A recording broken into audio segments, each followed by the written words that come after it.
Menjaga kesehatan reproduksi sangat penting dilakukan, terutama wanita. Pasalnya, selain untuk mengantisipasi kemungkinan memiliki momongan, menerapkan untuk selalu menjaga kesehatan reproduksi juga penting dilakukan agar dapat terhindar dari segala jenis penyakit, termasuk infeksi menular seksual. Lantas, bagaimana cara yang tepat untuk menjaga kesehatan reproduksi wanita, dan apakah ada gangguan kesehatan yang muncul jika tidak tepat dalam menjaga kesehatan reproduksi?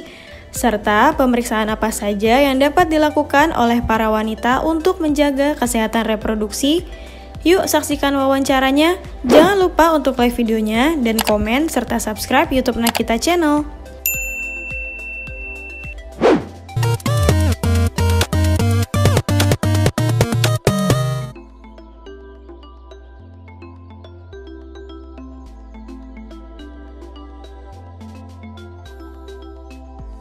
Ya, jadi perlu diketahui kalau organ-organ kewanitaan itu memang cukup sensitif ya, jadi kita memang harus gentle dalam merawatnya. Yang disarankan adalah pertama kita membasuh vagina dengan air yang bersih.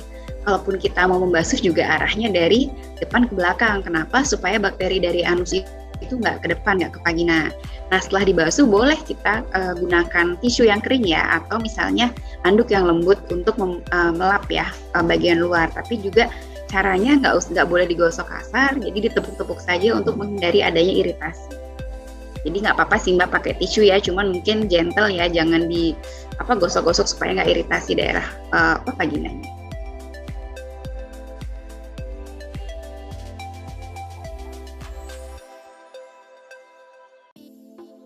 Jadi sebenarnya untuk ruang lingkup kesehatan reproduksi itu cukup luas ya Mbak ya.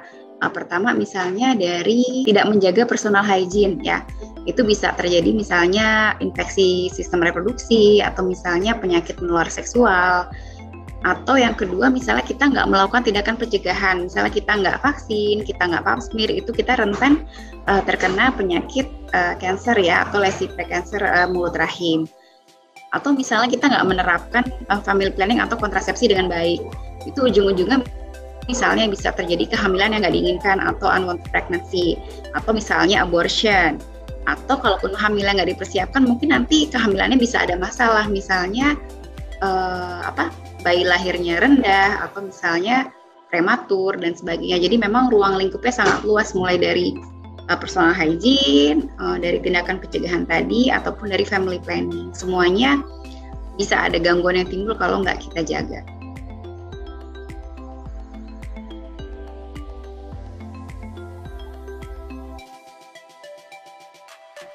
Ada beberapa pemeriksaan ya Mbak yang dapat dilakukan yang berkaitan dengan sistem reproduksi. Pertama misalnya kita mau lihat mulut rahim nih, kita pakai alat namanya spekulum atau cocor bebek ya. Itu kita bisa lihat kondisi mulut rahim. Pemeriksaan yang dilakukan bisa bermacam-macam ya. Yang pertama misalnya teknik IVA atau inspeksi visual asam asetat. Kelebihannya dia itu bisa langsung diketahui saat itu juga hasilnya apakah ada perubahan sel-sel mulut rahim. Namun memang untuk sensitivitas dan spesifitasnya lebih rendah dibanding misalnya kalau kita pap smear.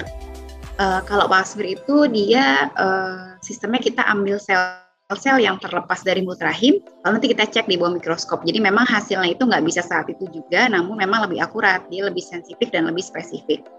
Itu. Dan bisa juga ada yang lebih baru lagi nih, kita tambahkan si pap smear ini dengan tes HPV DNA. Jadi selain kita mencari apakah ada sel-sel yang abnormal, dan apabila kita ketemu nih sel yang abnormal ini, kita mau tahu nih HPV tipe apa sih yang menyebabkan infeksi tersebut, apakah yang tipe rendah gitu, misalnya tipe 611, ataukah yang memang tipe high risk yang akan ke arah kanker. Untuk yang lainnya misalnya tambahan ya, misalnya ada keluhan gangguan haid, bisa dilakukan misalnya pemeriksaan USG, atau misalnya udah di atas 40 tahun gitu, kita bisa juga screening kanker payudara misalnya pakai mamografi juga bisa. Kurang lebih ada beberapa itu pemeriksaan yang bisa dilakukan. Nah, itu dia Moms, jawaban seputar cara yang tepat untuk menjaga kesehatan reproduksi wanita. Saksikan wawancara eksklusif lainnya hanya di YouTube Nakita Channel. Sampai jumpa di video selanjutnya.